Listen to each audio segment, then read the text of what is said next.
Alors c'est parti pour un effet tilt, un effet d'inclinaison comme ça avec la souris et avec une carte qui va suivre la souris. C'est un formidable exercice pour manipuler le DOM, pour manipuler du CSS, etc. C'est pas si simple que ça, si vous y arrivez vraiment sans aide extérieure, bravo à vous, et on va résoudre tout ça ensemble. Donc je vous ai préparé le code source en description, vous n'avez qu'à le télécharger, avec un dossier starter, un dossier source code.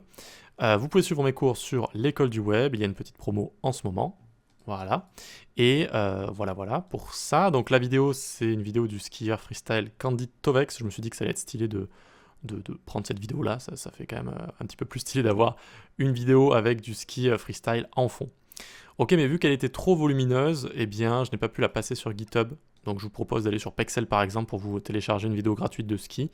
Et voilà, vous allez pouvoir faire la même chose que moi. Donc on va pouvoir démarrer. On a donc le dossier à télécharger ici, starter, avec les trois fichiers, index, script et style. Vous allez voir qu'il y a beaucoup de choses à dire et à faire. Je vais essayer de vous donner un maximum d'informations, d'astuces, de bonnes pratiques, etc. Donc on se met ça sur le côté et on va commencer avec l'HTML. Je vais bien zoomer comme ça, ceux qui sont sur portable, ils vont bien y voir en même temps. On va réduire la partie à droite. Et c'est parti. Alors pour ce qui est de l'HTML, il n'y en a pas beaucoup. Pour respecter les règles sémantiques, j'utilise un main ici avec une section. Je l'ai appelé tilted section. D'ailleurs, le mot tilt, on l'utilise dans les jeux vidéo, si je dis pas de bêtises, pour dire que quelqu'un rage, quelqu'un il a la haine un petit peu, ou alors mentalement il est détruit. Quelqu'un tilt comme ça. Mais en fait, tilt ça veut dire inclinaison. Donc on peut se dire, mais pourquoi to tilt ça veut dire incliner? Quel est le rapport finalement? Eh bien, ça vient des, alors pas des baby-foot, mais des flippers, Et en fait, quand quelqu'un rage sur un flipper, il commence à essayer de le pencher pour faire rentrer la boule dans les trous, et la bille dans les trous, et du coup, il y a écrit tilt, tilt, tilt sur le flipper, et donc de là est venue l'expression tilt, c'est quand quelqu'un perd sa patience un peu quand il commence à rager dans un jeu vidéo. Voilà pour la petite histoire. Du coup, à l'intérieur de cette section, j'utilise la BEM notation. Donc ça, c'est notre bloc, c'est notre élément parent. À l'intérieur, on a une div, ça va être la carte. Tilted section, et donc underscore card. C'est la BEM notation. Tilted section card. Et puis, on a une vidéo. Tilted section underscore bg vidéo. Ok. La source vient de assets freestyle mp4. Donc voilà, moi, c'est la vidéo que j'ai prise depuis YouTube, mais vous, dans Assets ici, vous pouvez en télécharger une depuis Pexel, ou si vous voulez vraiment faire comme moi, vous téléchargez OBS, et vous faites une capture de la vidéo comme ça, mais bon, ne vous embêtez pas tant que ça, prenez une vidéo au hasard, au pire, c'est juste pour habiller la carte, pour faire quelque chose de stylé. Ok, donc on a la vidéo ici. Alors, l'élément vidéo, on peut à l'intérieur utiliser plusieurs sources. Si on veut notamment gérer, pas l'accessibilité, mais la compatibilité avec certains navigateurs plus anciens. Bon, là c'est juste pour l'exemple, et en vérité, ça fonctionne très bien comme ça pour la plupart des navigateurs, à mettre une source juste ici. Néanmoins, ce qui n'est pas bon, regardez, si j'ouvre ça, ma vidéo elle est immense. Donc adapter les médias à leur cas d'utilisation, c'est très important en termes de performance. Ici, c'est juste pour vous montrer un effet comme ça, donc entre guillemets, c'est pas si important que ça. Mais voilà, les images, les vidéos, etc., essayez de faire en sorte qu'elles soient les moins lourdes possibles, parce que c'est de là que vient 90% des performances d'un site. Ok, donc on vient ici, on a fait ça, on a fait la vidéo, on n'a pas besoin de rajouter des choses à l'intérieur. On parlera un petit peu plus tard des attributs qu'on peut rajouter, autoplay, etc. Et puis on a un bouton pour avoir des tickets, pour acheter des passes, pour aller au ski ou ce genre de choses. Donc on fait tilted section card button, et on écrit à l'intérieur get ticket. Donc je me répète un peu dans les vidéos, mais c'est très bien la répétition, hein. Si vous avez déjà entendu ces explications, la répétition, c'est comme ça qu'on fonctionne, hein. C'est comme ça qu'on apprend des choses. Donc je me répète pour la BEM notation. Pourquoi on l'utilise? Eh bien parce que c'est très pratique en termes de débogage. Quand on va regarder de l'HTML, on voit directement qu'il y a un élément ici qui est le bloc. Okay, donc ça c'est le parent, ça vous donne des informations sur le parent, qu'est-ce qu'on fait, où est-ce qu'on est, etc. Et puis on a les différents éléments ensuite à l'intérieur. Et puis parfois on a des modifiers. Les modifiers, c'est avec des tirés. Donc tilted section par exemple, blue. Alors on aurait dû la mettre plutôt ici. Et donc le modifier va changer la couleur, va changer une partie d'animation, va rajouter une animation, une taille, etc. etc. C'est vraiment des petits changements comme ça, cosmétiques, plutôt que des gros blocs ou des éléments. Voilà. Donc très pratique pour déboguer, mais aussi pour votre CSS, parce que la manière de coder avec BM va faire en sorte que vous allez avoir moins de problèmes de spécificité, voilà, en gardant la même spécificité quasiment partout. Bref, et voilà, il y a plein d'avantages à ça, je vous invite à aller sur la doc BM. Il y a 2 docs en ligne, il y a un site qui est bien fait, il y en a un autre qui n'est pas bien fait. Vous allez rapidement voir lequel est le bon. Ok, donc on a tout ça, on peut aller sur le style. D'ailleurs, si c'est juste le JS qui vous intéresse, normalement, sinon rappelez-le moi, mais je vais essayer de faire les chapitres dans les vidéos pour que vous puissiez cliquer sur la partie JS. Mais vous allez voir que la partie CSS est aussi très importante et très intéressante. Donc ici, on a box sizing, border box, le reset des resets, c'est pour prendre en compte les potentiels padding et bordure dans le calcul des hauteurs et des largeurs. Si je donne largeur 100 pixels, j'ai envie que ça prenne en compte le potentiel remplissage et les potentiels bordure. Voilà, c'est quelque chose qu'on met dans tous les projets de base quasiment. Ok, voilà, donc c'est un simple tout petit reset ici. On peut démarrer avec la section qui va maintenir tout ça, que j'ai appelé tilted section. Alors, je sais que certains n'aiment pas quand la vidéo, on avait déjà eu ça, tourne à l'infini à côté, donc on va prendre ce qu'on va faire. Heureusement que je m'en suis souvenu maintenant. On va enlever autoplay, on va enlever tout ça. Normalement, ça devrait bloquer. Voilà, parfait. C'est vrai que c'est un peu embêtant de l'avoir tourné à l'infini à côté, ça peut rapidement rendre fou. Donc, on se retrouve sur le CSS. Donc, tilted section, on part sur du padding pour commencer. Alors, j'avais mis 140 en haut, 24 à gauche et à droite, 40 en bas. Et puis, j'avais mis un background image avec un radial gradient. Donc, j'aime beaucoup les radial gradient. Ça permet de donner un effet plus clair au milieu et plus foncé sur les côtés. Ça fait un effet projecteur, j'ai l'impression. Et j'aime beaucoup. Donc, on va faire ça ensemble. Regardez, c'est BG Image, Radial Gradient, Add Center. Donc, ça part du centre avec la couleur 4D, 4D, 4D, vers 0, 0, 0, comme ça. OK ? Donc, dans notre exemple ici, si on enlève la vidéo, on la met en commentaire, on devrait le voir, ce dégradé radial. Vous voyez, bon, ça donne ça ici, on n'a pas encore toute la hauteur, donc on va la rajouter. On va mettre une height de 100 VH. Voilà. Et donc ça donne un effet projecteur un petit peu, vous voyez, au milieu. Et ça permet de facilement habiller des sections et de les rendre plus intéressantes, avec un fond qui n'est pas juste d'une même couleur. Voilà, c'est pas mal, je trouve, c'est pas mal. Un peu sous-côté, les radial gradients. Ensuite, j'ai envie de créer de la perspective. Vous voyez qu'il y a un effet un peu 3D ici. Ça se rapproche un peu de l'écran, etc. Pour ce faire, il faut définir une perspective sur le parent. Perspective, et je mets 2000 pixels. Quelle est cette immense valeur ici? Eh bien, c'est pas si immense que ça en termes de perspective, parce que c'est la valeur entre l'écran et l'élément, si vous voulez, sur Z, sur l'axe Z. Donc quand il se penche, mon élément il est très grand, hein, il fait 1000 pixels par exemple ici. Donc quand il se penche, il se rapproche déjà de l'écran, vu qu'il n'y a que 2000 pixels entre l'écran et l'élément. Vous voyez, on aurait pu mettre encore plus de pixels finalement. Mais bon, c'est déjà très bien comme ça, de 2000 pixels. Donc ça crée un environnement 3D pour les enfants, la carte qu'on va tourner à l'intérieur. Voilà. Alors je vérifie que mon micro est bien allumé, parfois ça c'est la peur du youtubeur, voilà c'est bon, c'est bien allumé. Donc on continue. Tilted section card, donc on va gérer la carte maintenant. On va lui mettre max width de 1000 pixels. Et puis un aspect ratio. Alors oui, aspect ratio c'est intéressant, je vais mettre du 1 sur 0,40. Donc qu'est-ce que ça fait? Eh bien ça va faire que notre taille, en fait notre hauteur, excusez-moi, notre hauteur, vu qu'on a déjà défini une largeur, vu qu'on a déjà défini une largeur ici, notre hauteur va faire 0,40 de la largeur. Ok? Donc largeur sur hauteur. Et donc le ratio va s'adapter. Regardez la hauteur ici. Elle s'adapte comme ça. Bon, alors le bouton ne s'adapte pas, mais c'est pas très grave. La hauteur s'adapte. Donc on a tout le temps en fait le même ratio.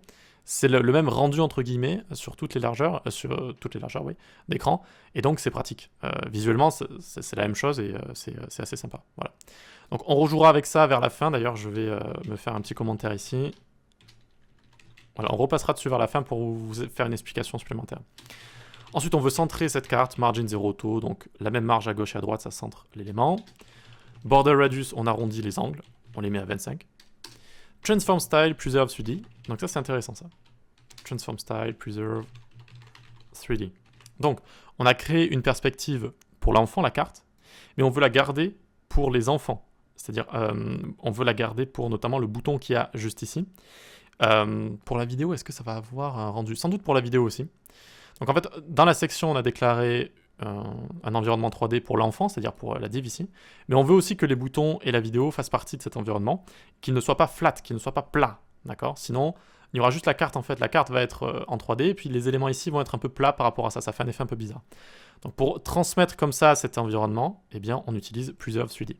Ok. Ensuite, Pointer Events None. Donc là aussi, on viendra à la fin expliquer pourquoi. Mais en gros, quand on joue sur les rotations XY ici, ensuite le genre de hover qu'on a juste là fonctionne pas bien du tout. Par contre, avec Pointer Events, ça peut bien fonctionner. Donc je vous expliquerai ça aussi à la fin. On va se faire des petits marquages ici, pour pas oublier. Ensuite donc, BGC, on va mettre F1, F1, F1. Donc quand je dis BGC, c'est que vous avez juste à écrire BGC. Puis après, vous pouvez même taper hashtag F1, F1, F1. Et puis entrée ou tab, hop, ça vous écrit background color comme ça. C'est avec emmet sur CSS. En général, on connaît emmet avec l'HTML, c'est-à-dire div, hop, ça crée une div. Mais on a aussi emmet avec du CSS, comme FZ ou P12, etc., etc.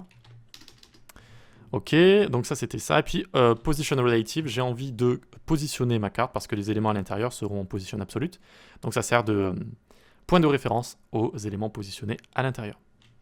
Ok, j'espère que je parle pas trop vite, mais j'explique vraiment point par point, donc je pense que c'est beaucoup d'informations et de valeur pour vous, ce genre de vidéo. C'est vraiment trop de tutos où le mec il arrive, il fait bon ben là on fait transform style et puis il explique pas, et puis hop, pointer event, on n'explique rien, et puis... Alors je vais vous expliquer juste après, c'est juste qu'on doit coder le JS avant de l'expliquer. Il y a vraiment trop de tutos comme ça quoi, c'est code ça, ça, ça, et puis hop, magie, ça fonctionne. Bref. Donc, on descend ensuite en dessous, on va s'occuper de la vidéo. Donc, tilted section, underscore, underscore, alors section, vidéo, BG vidéo, je l'ai appelé, background vidéo. Ok. Donc là, on va pouvoir se la décommenter, hop, contrôle slash, tac, ça décommente. Donc elle est ici, elle est en très grand. Encore une fois, pour un vrai site, essayez de bien la produire, bien la monter pour qu'elle ait la bonne taille. Donc, position absolute, j'ai envie tout simplement que cet élément prenne 100% de la largeur de la carte et 100% de la hauteur. Alors, hop, comme ceci. Parfait. Très bien. On voit que ça n'arrive pas complètement à bien prendre les dimensions parce que ça garde en fait le ratio de la vidéo. Contrairement aux images, quand une vidéo a un mauvais ratio, enfin un ratio qui est différent de son ratio originel, donc de ses proportions originelles, ça va cropper comme ça, comme avec un object feed d'ailleurs, object feed pas cover mais contain si j'ai pas de bêtises, donc à mon avis si je le rajoute ça va rien changer. Voilà, ça change rien. Donc en fait ça fait un object feed contain, ça garde le ratio quitte à mettre des blancs un peu, donc à gauche ou à droite ou en dessous ou au-dessus en fait. Voilà. Ok, donc pour que ça couvre bien l'espace, on lui met cover comme ça. Cover. Hop, et voilà, maintenant ça couvre bien l'espace, quitte à venir étirer comme ça la vidéo et à cropper des parties en haut, en bas, à gauche, à droite, comme ça. Voilà, Object Fit Cover. Et puis, on voit plus nos border radius parce que la vidéo n'a pas de border radius, donc on en rajoute, et ça permet d'arrondir, hop, les angles, et voilà, ça fonctionne. Ok. Super, super, on peut continuer. Maintenant, on va s'occuper du petit bouton qu'il y a ici, parce que justement, j'avais envie de vous montrer un effet tilted, mais avec des éléments cliquables à l'intérieur, parce que là, on va encore plus loin dans la difficulté, même si voilà, c'est juste des petites astuces à connaître. Donc le bouton, c'est parti. C'est pas là que ça va être compliqué, c'est un petit peu plus tard, vous allez voir. Donc là, on va juste le styliser, card button, je l'ai appelé. Donc vous voyez la BEM notation ici, si je survole, j'ai la spécificité de 0, 1, 0. Donc c'est juste une classe. Et puis au-dessus, j'ai 0, 1, 0. Encore une fois, juste une classe. Ici, 0, 1, 0, etc., etc. Donc en fait, j'ai pas de problème de spécificité ici. J'ai pas des choses comme, je ne sais pas moi, list, LE, span, A, comme ça. Qui là, regardez, la spécificité ici, elle est de 0, 1, 3 par exemple.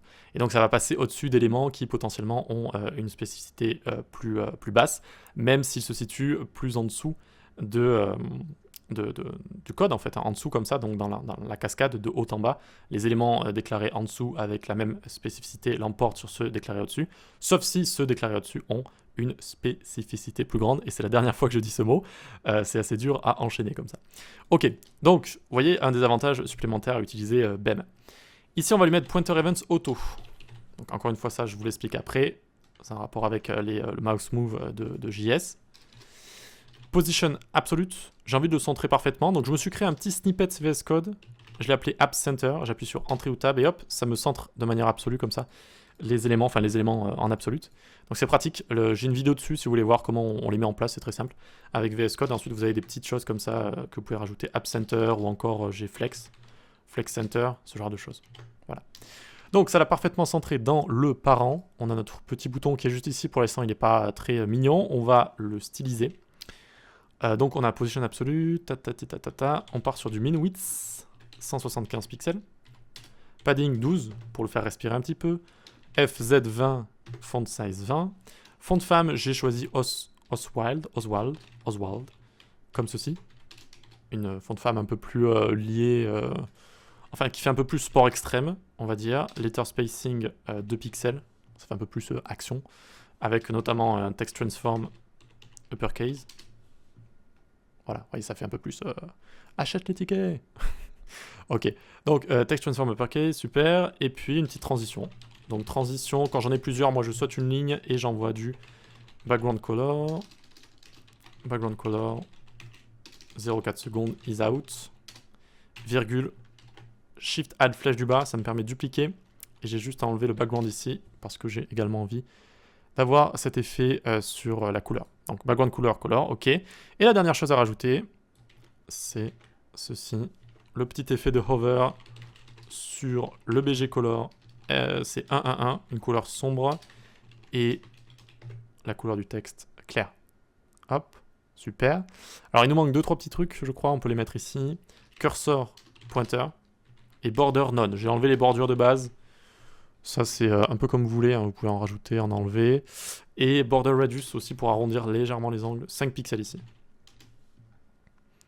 Voilà, on a notre ticket juste là. Bon, dans un vrai exemple, évidemment, on utilise les media query ou quelque chose d'un peu plus flexible pour que le bouton se réduise aussi, en petit écran.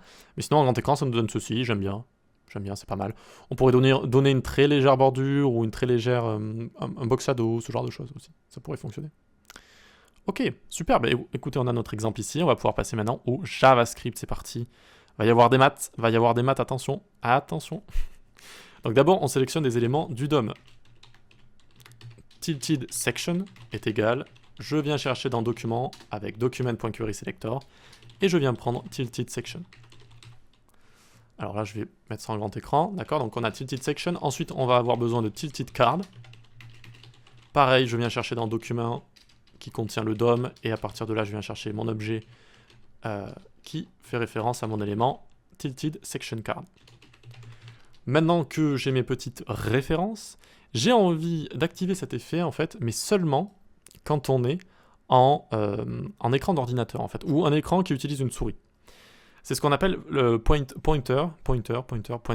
Fine. Fine, ça veut dire beaucoup de choses, mais ça veut dire aussi, c'est l'inverse de grossier, c'est quand c'est précis, on va dire, précis. Fine, c'est un point précis, ok?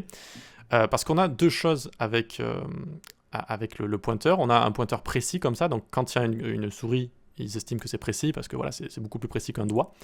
Par contre, on a le pointeur qui s'appelle coarse, C-O-A-R-S-E, qui veut dire grossier en anglais, quand on utilise le doigt. Okay, et donc ce pointeur grossier, on peut le simuler en appuyant sur F12, ça ouvre les DevTools. Là, vous appuyez sur la petite icône en haut à gauche, Toggle Device Toolbar. Et là, regardez, là j'ai la souris, donc c'est pointeur fine, donc précis. Et là, j'ai une sorte de petit rond comme ça. Et ça simule un doigt en fait. Voilà. Et donc, je n'ai pas envie, lorsque j'appuie avec le doigt, que ça déclenche en fait mouse move, parce que ça le déclenche. J'ai pas envie, c'est un peu bizarre. Je scrolle avec le doigt, puis il y a des sortes d'animations comme ça qui se lancent, c'est un peu bizarre. Ok, donc on va pouvoir détecter ça en JS et rajouter cet effet seulement quand on a un pointer fine. Donc je mets ça à côté, j'espère que vous êtes satisfait de ces petites explications. Donc comment on fait? If window.matchMedia, donc matchMedia ce sont des media queries en JS en fait. Sachez qu'on peut le faire, on peut avoir accès à ce genre d'informations et donc c'est très pratique. Ça vient de window.matchMedia et à l'intérieur on lui passe ici pointer fine. Donc faites attention à la syntaxe, elle est un peu étrange. Pointer fine, hop, comme ceci. Point matches. Voilà. Ok. Donc window.matchMedia, c'est une méthode. On lui passe l'argument ici, pointer fine, mais on n'oublie pas les parenthèses. Matches, donc quand ça match, quand ça correspond à un pointeur fin, comme ça, un pointeur précis. Ok. Donc à partir de là, on peut lancer notre animation. Donc qu'est-ce qui se passe? Quel est l'événement utilisé? C'est mouse move, donc tilted section.addEventListener, mouse move. Et là, j'envoie une fonction que j'appelle handle tilt effect. on va gérer l'effet d'inclinaison. Et je crée la fonction à côté qui prend un objet d'événement E comme ça. Alors, souvent dans des tutos, vous allez voir des fonctions anonymes ici, mises comme ça par flemme ou par juste envie de faire quelque chose de plus court comme ça. C'est une mauvaise pratique. C'est pas la pire des pratiques, mais c'est une mauvaise pratique. Pourquoi? Parce qu'il existe la méthode remove event listener et elle prend une référence de fonction ici. Elle prend un nom. Or, ici, il n'y a pas de nom en fait. C'est une fonction anonyme. Je ne peux pas y accéder avec remove event listener, donc je ne peux pas enlever en fait cet event listener. C'est pas, on va dire, dans beaucoup de cas, ce n'est pas grave en fait. Ce n'est pas grave. Mais ça peut poser problème et on doit faire du refactoring de code après pour rien. Donc, il n'y a aucun point négatif à créer une fonction nommée comme ça, d'accord? Il n'y en a pas. Par contre, il y a des points négatifs à utiliser une fonction anonyme ici. Donc, utilisez tout le temps une fonction séparée. Voilà. Après, encore une fois, c'est pas la pire des mauvaises pratiques, vous inquiétez pas. Mais parfois, ça peut être embêtant, puis ça montre que vous avez compris certaines choses. Ok, donc, ici, en fait, on va avoir besoin de pas mal d'informations sur la souris, où est-ce qu'elle se trouve, dans notre section, la section d'inclinaison ici, ok? Pour commencer, eh bien, on va utiliser getBoundingClientRect, qui est une méthode qui donne des informations comme ça. Donc, const tilted section dimensions est égal tilted section.getBoundingClientRect. Ça donne simplement des informations sur notre section principale, dans laquelle on va bouger la souris. C'est-à-dire la taille de cette section, sa position par rapport au viewport également. Ok. À partir de ces informations, on va pouvoir déterminer la position sur X et Y par rapport à notre section juste ici. Par rapport à notre section, c'est-à-dire avec les origines qui sont juste ici, d'accord? J'ai envie de savoir sur X et sur Y, où est-ce que je me trouve. Comment on fait? On commence avec const mouse x in section est égal e.clientX. E, c'est l'objet d'événement. Quand votre moteur JS va appeler votre écouteur d'événement, qui est une fonction ici, il va tout le temps lui passer un objet d'événement. Vous pouvez l'utiliser ou pas, ça c'est à votre discrétion, mais c'est un objet qui contient énormément d'informations sur l'événement en question qui a eu lieu. Où est-ce qu'il a eu lieu? Quel est le type d'événement? Quel élément a déclenché? Sur quel élément s'est déclenché cet événement? Etc. etc. Donc e.clientX ici donne la position de notre souris lorsque l'événement a eu lieu sur X par rapport au viewport. Qu'est-ce que c'est que le viewport? Vous allez me dire, c'est la partie visible de l'écran. C'est le rectangle que vous voyez là. Bon, en l'occurrence ici, notre site fait la taille du viewport. Donc, les deux sont similaires. Mais on va rajouter du contenu après, vous allez voir que ça peut changer, en fait, ça peut être différent. Donc, c'est juste la partie visible. Quand on scrolle, ça change. Le site change derrière, mais la partie visible, le rectangle est toujours là. Vous voyez, c'est la fenêtre qui nous permet de voir le site.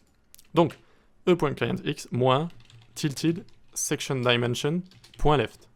On va y revenir dessus, pour l'instant je mets juste une virgule et je déclare une autre constante. Donc vu que c'est deux constantes qui sont liées, on les déclare souvent comme ça, c'est pas obligatoire mais on peut le faire. Donc mouse y, donc y ça se dit y en anglais, in section est égal, puis là c'est la même chose mais côté y du coup. D'accord, donc position par rapport au viewport moins ce mystérieux tilted section dimension point top cette fois, point top. Donc, déjà, logon pour voir si ça fonctionne, puis ensuite je vous explique pourquoi on a rajouté ces deux choses là. Donc, n'hésitez pas, dès que vous faites des calculs un peu avec le DOM et compagnie, toujours avoir un bon console log à côté, parce que ça va vous aider à comprendre ce qui se passe. Donc, F12, ça m'ouvre les DevTools, je peux les undock ici, hop, et lorsque je survole mon écran, ça ne me fait absolument rien. Absolument rien. Qu'est-ce qui se passe? Pointer fine, mouse... étrange if. À mon avis, j'ai fait une erreur au niveau de pointer ici. Ah non, je suis pas dans le bon. Je suis pas dans le bon. Ok. Donc là, c'était le bon exemple. Vous voyez, donc, on a la position de notre souris par rapport ici à notre section. Donc si je vais tout en haut à gauche, j'arrive vers 0 ici. 0 sur X, 0 sur Y. Donc quasiment. Et puis là, je vais tout à droite. J'arrive à une grande valeur sur X, puis je vais tout en bas, j'arrive à une grande valeur sur Y. Bref, vous comprenez, donc ça fonctionne. Mais pourquoi, du coup, on n'utilise pas juste e.clientX et e.clienty? Eh bien, c'est assez évident pour le Y, par exemple, parce qu'il peut y avoir du contenu au-dessus. Imaginons, donc là, je rajoute l'ORM 500. Donc, on va essayer d'expliquer ici. Alors, peut-être pas 500, mais un petit peu moins. 300. Ok. Donc, e.clienty, c'est la position par rapport au haut du viewport. Donc, quand j'ai ma souris ici, c'est tout ça jusqu'en haut. D'accord? Vraiment, c'est cette droite-là, jusqu'ici, jusqu'en haut. Et tilted section, donc c'est notre section. Et point top, c'est cette dimension-là, du haut de l'élément jusqu'en haut du viewport. Donc vous voyez qu'il y a une différence. La différence, c'est ceci, en fait. C'est cette petite droite-là. La grande droite et la droite un petit peu moins grande, la différence, c'est ceci. Donc, si je fais ça, cette grande droite, moins la droite un petit peu moins grande, finalement, j'ai la position sur Y de ma souris, comme ça. Même s'il y a du contenu, qu'il y ait du contenu ou pas, finalement, ça va fonctionner. Donc, en fait, ça vous permet d'avoir du code plus résilient si jamais il y a déjà du contenu sur votre site, en fait. Ça permet de s'adapter à ça. Voilà. Ça aussi, en général, les tutos ne montrent pas ce genre de choses. Bon, bref. Pour left ici, c'est peut-être un peu moins évident, mais ça pourrait être important si votre section était découpée en deux et que vous aviez juste l'effet tilted à droite, par exemple, qu'il y aurait déjà du contenu là. Ça aurait pu être important. Ou aussi sur un site horizontal, avec du contenu déjà présent à gauche, ça aurait été aussi intéressant. Voilà. Donc vous pouvez le laisser, ça fait pas de mal et ça vous permet de gérer en fait plus de cas possibles. Ok, on continue. On a besoin d'autre chose maintenant. On a besoin du milieu de notre élément. Donc c'est-à-dire notre élément ici, notre section. J'ai envie d'avoir le milieu sur X, donc finalement ça va être ceci. Oui, le milieu sur X. Et le milieu sur Y, qui va être ici. Ok. Et donc les deux vont me permettre d'avoir les coordonnées du centre de ma section. Et donc à partir de là, je vais pouvoir voir où est ma souris par rapport au centre de la section. Donc c'est pas très compliqué, ça, il suffit de diviser par la largeur et la hauteur par deux en fait. Hein. Donc element middle x est égal tilted section dimension point width, donc la largeur divisée par 2. Ok, donc j'agrandis un petit peu tout ça. Maintenant je fais shift alt flèche du bas. Ouais, bon. On va faire ça. C'est un petit peu plus long du coup, c'était pas très pratique. Tac, tac, tac. Ok, là je mets le point virgule. Et la même chose pour Y, sauf que cette fois on divise, c'est pas la largeur, c'est la hauteur. Donc assez simple, hein. Element, c'est quoi notre élément? C'est notre section. Je divise sa largeur par 2, donc j'ai le milieu de X. Et je divise la hauteur par 2, donc j'ai le milieu sur Y. Donc si j'ai ces deux coordonnées, je vais pouvoir avoir le milieu de l'élément. Voilà. Il n'y a même pas besoin de le loguer, je pense que vous avez compris facilement, mais on va quand même loguer. Voilà. Donc on a 333 et 496 ici. Ok, super. Maintenant qu'on a ça, on veut se créer un max tilt. Donc tilt, c'est l'effet d'inclinaison. Et ça va être l'angle max. Donc tilt, max tilt X. Moi j'ai choisi 30 après pas mal d'essais. Mais vous pouvez mettre ce que vous voulez, enfin vous allez voir après si vous voulez changer. Pour l'instant, faites comme moi. Et max tilt Y, ça va être 30 aussi. Ok. Qu'est-ce que ça veut dire? Ça veut dire que lorsque je suis tout à gauche ici, eh bien, je suis à... alors, est-ce qu'ici c'est du moins 30? Il faut regarder par là. C'est l'anti-horaire. Donc, c'est moins 30 degrés ici en rotation Y. Et là, je suis à plus 30 degrés. Moins 30, plus 30. Si je log, si j'inspecte, regardez ça, ça vous le montre normalement. Ici, donc là, vous voyez, je suis à 0. Et là, je me mets tout à gauche. Je me rapproche des moins 30. Et là, tout à droite, je me rapproche des 30. Et la même chose pour, ensuite, l'axe horizontal X. Donc, on va y arriver. C'est parti pour le dernier calcul. Le dernier calcul, le plus compliqué. Ça va, c'est pas trop dur, vous inquiétez pas. Const tilt angle Y, donc tilt angle Y, est égal. On va pouvoir se mettre ça en grand et zoomer. Vous allez bien y voir. Donc ici, dans 4 parenthèses, j'envoie un mouse x in section moins element middle x. Je sais pas si je prononce en anglais à chaque fois ou en français. Divisé par element middle x. Le tout fois max tilt x, comme ça. Ok, super. Donc on a tout ça juste ici. Et qu'est-ce que ça nous donne ici? Ça nous donne l'angle sur y. Donc déjà, vous pouvez vous dire, mais qu'est-ce que c'est que ce bazar? Pourquoi j'utilise des x si cela, c'est pour un y? Ok, alors là, il suffit de décomposer le calcul pour voir que c'est très simple. D'abord, on prend la mouse in x in section ici. Donc la position de x, 1200 on imagine. C'est-à-dire que notre souris, elle est située vers la droite de l'écran, 1200. Moins le milieu, imaginons, il est à 1000. Donc moins 1000, ça fait 200 évidemment. Puis, on utilise ce résultat qu'on divise par 1000 encore une fois. C'est la même valeur ici, vous voyez. On divise par 1000, c'est-à-dire la moitié, sur x. Ça nous donne quoi, ça? Ça nous donne 0,2. Qu'est-ce que c'est 0,2? En fait, c'est un pourcentage. Je suis à 20% du milieu de ma page sur x. J'ai dépassé de 20%. Donc, c'est comme si là, je suis à 1200, par exemple, ici, imaginons. Vous voyez? Sur x, je suis là. Là, tac, je suis à 1200 ici. Et en fait, je suis à 20% du milieu de mon X ici. D'accord, je suis à 20% en plus. Là, je suis à 81 par exemple, ici. Là, je suis à 100%. Et là, je suis à moins 20. Et là, je suis à moins 100%. Ok, donc on a cette valeur-là. C'est parfait. C'est parfait, pourquoi? Parce qu'on va pouvoir l'utiliser avec notre tilt max. Avec notre tilt max. Et donc la dernière chose qu'il faut rajouter à la fin, ben, c'est ce qu'on fait juste ici, fois max tilt. Donc ici, par exemple, si je suis tout au bout de mon axe X, je vais être à 1. Donc ça va être 1 fois 30, juste ici. 1 fois 30. Donc je serai à 30 degrés d'inclinaison. 30 degrés d'inclinaison. Tandis que si je suis à moins 1, je serai à moins 30 degrés. Et si je suis à 0,5, donc à 50% de mon... à partir du milieu, je m'embrouille un petit peu. À 50% oui, c'est ça. À 50% à partir du milieu, à force. Donc imaginons ici, à 50% à partir du milieu, eh bien je serai à 15 degrés d'inclinaison. Et si je suis à moins 50% à partir du milieu, je serai à moins 15 degrés. Voilà. Ok. C'est pas encore tout à fait fini, c'est normal si vous n'avez pas encore tout à fait compris, ça va venir.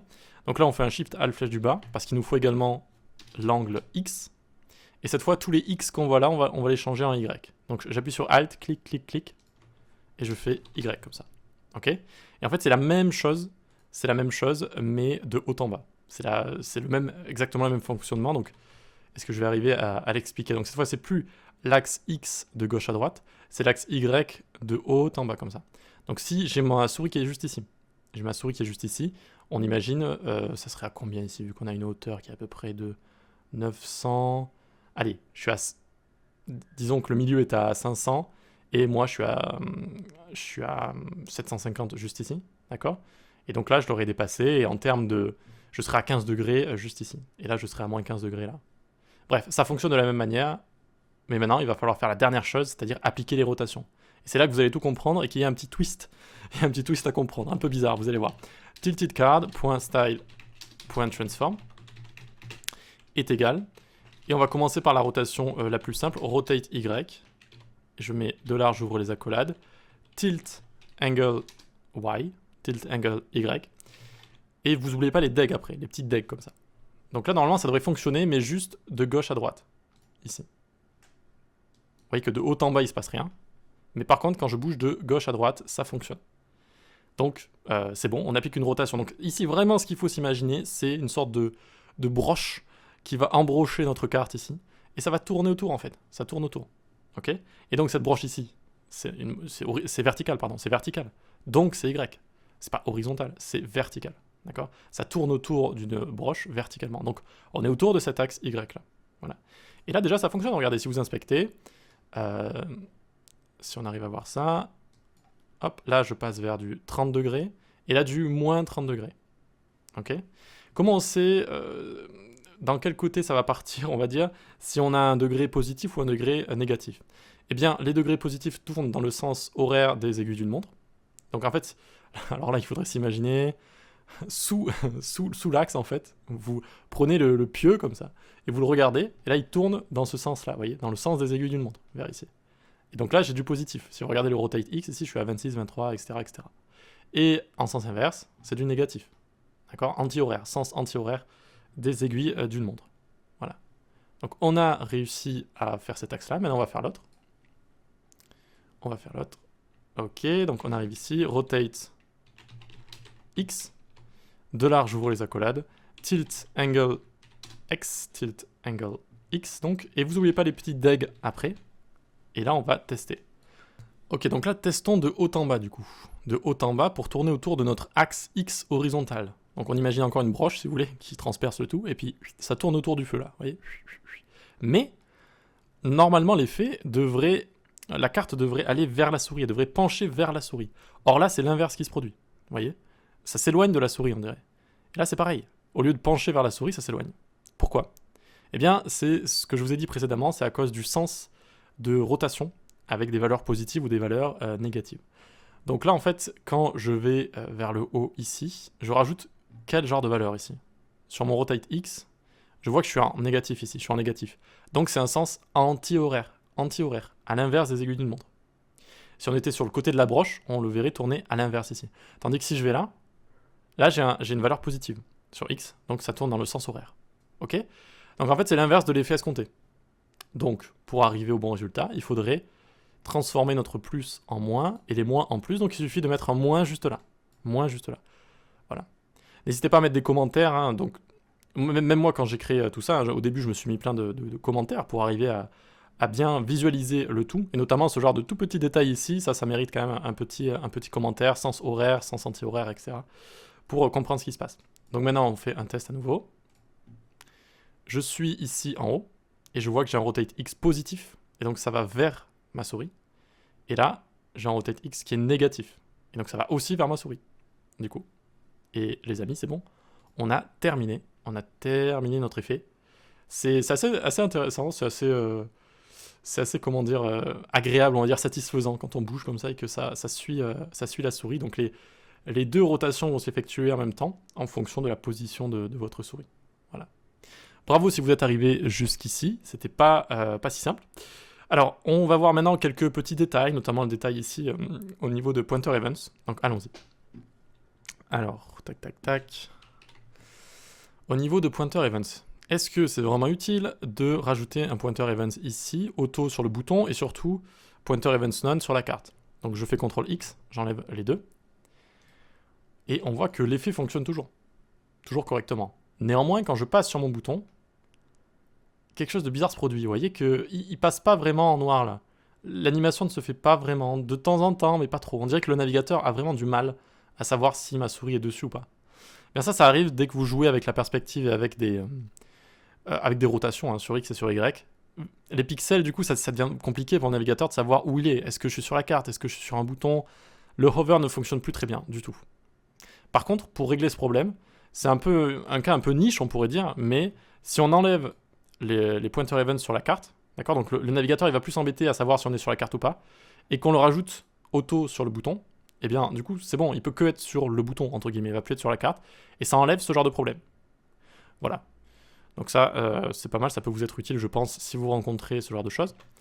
Ensuite donc j'avais mis un petit marquage ici, donc pour l'aspect ratio, donc cet aspect est pas mal je trouve, hein, ça donne une carte qui est comment on dit, horizontale avec un format paysage. Mais on aurait pu faire une carte par exemple verticale. Donc là, ici, on va lui mettre au lieu de 1, 0, 40, on pourrait mettre 1, 2. Alors, c'est assez grand, oui, 1, 2, et ici du coup on met 300. D'accord, donc 300, et donc ça fait du 300 sur 600 ici. Et ouais, ça donne un effet carte qui est pas mal, alors peut-être 1,75. Voyons voir. Tac. Voilà, c'est pas mal, regardez. C'est pas mal, et du coup on peut activer notre vidéo. Donc autoplay, ça va la lancer automatiquement. Néanmoins, en général, ça fonctionne du premier coup comme ça, mais dès que vous actualisez, ça fonctionne plus.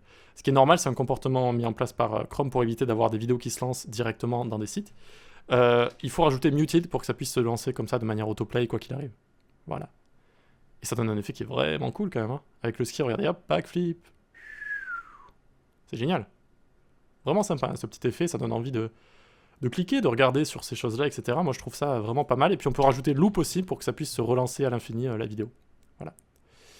Ok, donc voilà, c'était juste pour vous montrer qu'on peut faire des aspect ratio avec un petit peu tout ce qu'on veut. Donc, vous pouvez le garder en commentaire. Hop, hop. Est-ce qu'on a un marquage supplémentaire ici? Ah oui, j'avais envie de vous montrer autre chose, mais je crois que là, on est bon pour ça, ouais. J'avais envie de vous montrer autre chose. Si il y a du contenu en plus, donc en dessous, par exemple, l'orem, je sais pas moi, 500. Donc, il y a du contenu en dessous, vous voyez, il y a du texte juste ici. Eh bien, quand je sors ici, en général, alors ça pourrait fonctionner si on avait une hauteur un petit peu moins grande. Par exemple, je ne sais pas, 800 par exemple. 800 ou 700. 600, voyons voir. Ok. Donc, on a notre effet juste ici, mais quand je sors, vous voyez qu'il reste bloqué entre guillemets là. On aimerait bien qu'il revienne en arrière, cet effet.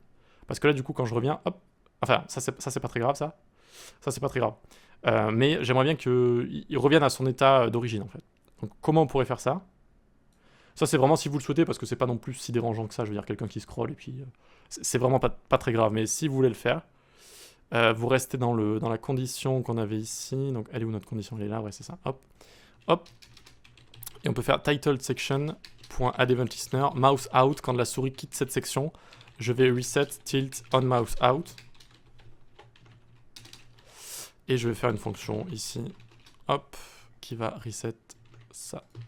Ok, donc je remets les angles à 0, tout simplement. Voilà. Ok, donc quand je suis à l'intérieur, ça fonctionne. Et puis dès que je sors, ça remet la carte à 0. Tac, vous voyez? Hop, ça la remet à 0. Ça, c'est vraiment si vous en avez envie, hein, c'est pas très grave si vous ne le faites pas. Néanmoins, j'ai trouvé une sorte de bug avec ça. Enfin, si on rajoute quelque chose, j'ai trouvé un bug, regardez. Je me suis dit, tiens, rajoute des toutes petites transitions pour donner un effet un peu smooth, un peu pas mal, un peu doux. Donc, j'ai mis 0,2 secondes, ease out par exemple. Et l'effet va fonctionner ici, regardez. Alors non, du coup là, on a le bug.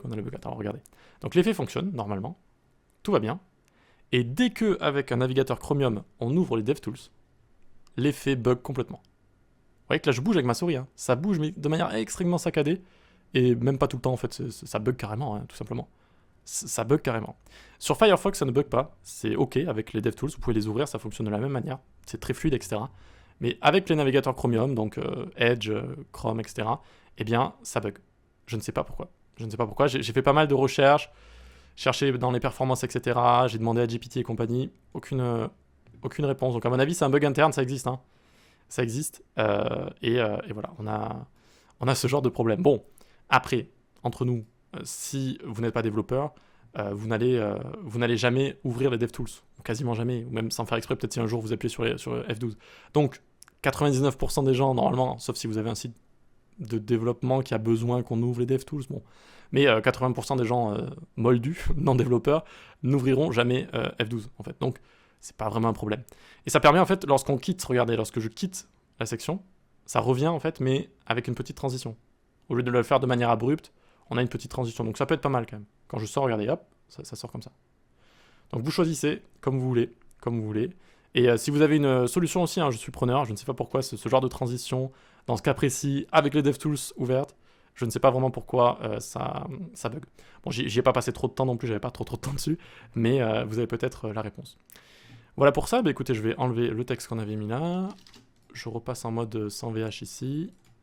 Alors, juste avant de terminer, je me suis rendu compte que j'avais oublié de vous expliquer la valeur tilt, max et min. Donc ensuite, là, vous pouvez rajouter les valeurs que vous voulez, je dirais entre 10 et 50, 60. Pourquoi pas rajouter par exemple 100 ici?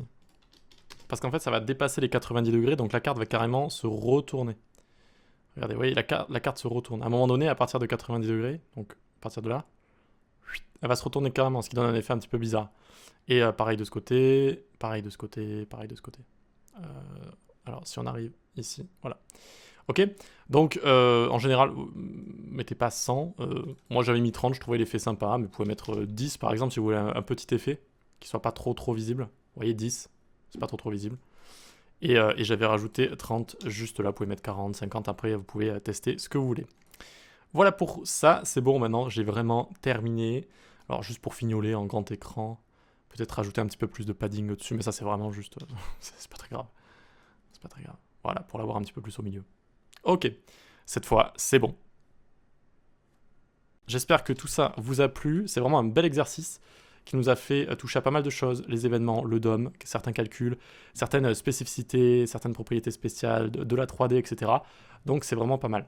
Vous pouvez suivre mes cours sur l'école du web. Parfois, il y a des promotions. Vous pouvez nous rejoindre sur le Discord en description également, où on parle développement web, on parle entrepreneuriat, on parle de l'industrie, etc., etc.